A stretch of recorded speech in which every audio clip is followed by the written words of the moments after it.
Kung ating mapapansin, ang mga bagay na tungkol kay Jesus ay para bang lahat ay nakatadhana na. Lalo na kung pag-uusapan ay si Propeta Isaias dahil sinasabi palagi upang matupad ang hula ni Propeta Isaias, kailangang mangyari ang ganito patungkol kay Jesus. Parang lahat ng mangyayari, gagawin, at kahihinat na ng buhay ni Jesus sa mundo ay predestined o nakatitadhana na. Pero ang magandang balita dito sa ating napakinggan ay kung anong uri siya kung anong klase kung siya'y kikilos at gagawa. Kapansin-pansin yung hindi niya puputulin ang tambo na nakahapay, hindi niya papatayin ang umaandap na ilawan, paghahariin niyang katarungan, hindi siya sisigaw at makikipagtalo. Mahinahon ang kanyang pakikitungo sa mga tao at sa lahat ng kanyang gagawin, ito ay bilang pagtugon sa misyon ayon sa nakatakda at nakatadhana. Kaya kumbaga, sa inyong palagay, kung bakit tayo ay nabubuhay, tayo rin ay meron ng destino o kay tadhana na nakalaan sa atin, bagamat wala namang humula kung paano tayo mabubuhay sa mundong ito, pero lahat ng buhay na tinawag ng Diyos ay may kadahilanan. Lahat ng nangyayari sa atin ay may katuturan. Kung ating kinilingnan si Jesus at ang kasaysayan niya bilang kasaysayan ng pagliligtas ng Diyos para sa tao, dapat din nating tingnan ang ating kasaysayan mula sa ating pagsilang hanggang sa ating pagtanda na ito ay kasaysayan ng ating kaligtasan. Dahil wala namang mga pangyayari sa buhay ng tao na hindi pinapahintulutan ng Diyos. Kaya kumbaga, lahat ng ating ginagawa, nangyayari sa atin, gusto man natin o hindi ang mga pangyayaring ito, this is part of our salvation history. Dahil doon tayo sasagipin ng Diyos sa mga pangyayaring yun. Dahil kung ihihiwalay natin ang ating mga sarili sa pagliligtas ng Diyos at sa Kanyang papel sa ating buhay, paano nga pa ba tayo maliligtas? Kaya maging si Jesus, nung siya'y nabubuhay pa sa mundo, palaging ang kanyang reference ay ang kanyang Ama sa langit. Hindi niya palagi o hindi niya inihihiwalay ang kanyang mga gampanin, mga sinasabi sa mga tao kung hindi ito galing sa Ama.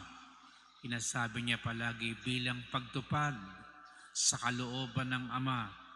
Kaya niya ginagawa ang lahat ng bagay na ito. Parang to please the Father, kailangan niyang tupdin yung misyon. Pero ginagawa niya ito hindi upang siya maging sikat o popular o hangaan ng tao. Sa katunayan nga, ginagawa niya ito ng parang palihim. Ang bili niya sa mga tao na mga pinagaling niya, huwag niyong ipamamalita sa mga tao ang mga pangyayaring ito. Sapagkat ang misyon ni Jesus ay gampanan ng tahimik ang pagliligtas upang ang katarungan ay maghari at maganap hanggang wakas. Yan ang kanyang plataforma at pag-iisip kung paano niya ikasasakatuparan. Sapagkat kung ipagmamakaingay nga naman natin ang mga ginagawa nating mabuti, ano pa ang gantimpala ang naghihintay sa atin?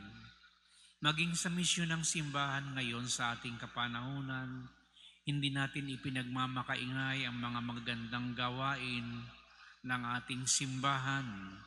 Maraming mga tao, mga laiko, mga relihiyoso, ang tahimik na naglilingkod sa Diyos ng tapat, pero hindi nila ipinagmamapuri ang mga bagay na ito sapagkat yun ang katarungan na nais ng Diyos na kanyang paghariin. Kung maraming tao ang gumagawa nito, uunlad talaga ang bayan sapagkat ito'y bilang pagtupad sa kalooban ng Ama at ni Hesu Kristo. Kaya kung titingnan natin sa mas malawak na pagtingin, sa palagay niyo ba ang ating bansa ay nakatadhana rin? Dahil sa lahat naman ng bansa dito sa Asia, tayo lamang yung tanging katolikong bansa. Pero bakit nga ba parang isang malaking kabalintunaan na habang sinasabi natin tayo ay mga Katoliko, mga Kristiyano, talamak ang korupsyon, karahasan, pagsasamantala ng tao sa kapwa-tao sa ating bayan. Sa palagay niyo ba ito'y nakatadhana? Mga kapatid, tulad ng bayang Israel, ng bansang Israel, ang sino mang humihiwalay sa kalooban ng Diyos, anuman ang nagaganap sa Kanya, kubkubin mas siya ng mas man siya ng kaaway, ito'y bahagi ng salvation history ng bansang yaon. Dahil kung tayo man nagmamatigas sa Diyos at sa Kanyang kalooban, sasapitin natin ang katakot-takot na pagdurusa at ang katarungan ay hindi natin matatanaw sa malapit na hinaharap. Kaya yan ang parang bili ng Ebanghelyong ito. Importante sa bawat tao, sa bawat bansa, komunidad at pamilya na palaging tayo'y nakakabit. Kung ano mang misyon natin sa buhay, ito dapat ay kabahagi ang Diyos upang magtagumpay ang katarungan sa bayang ito, sa bansa natin, at masawata ang anumang mga pag-iral na hindi tama na tayo'y napapagal na.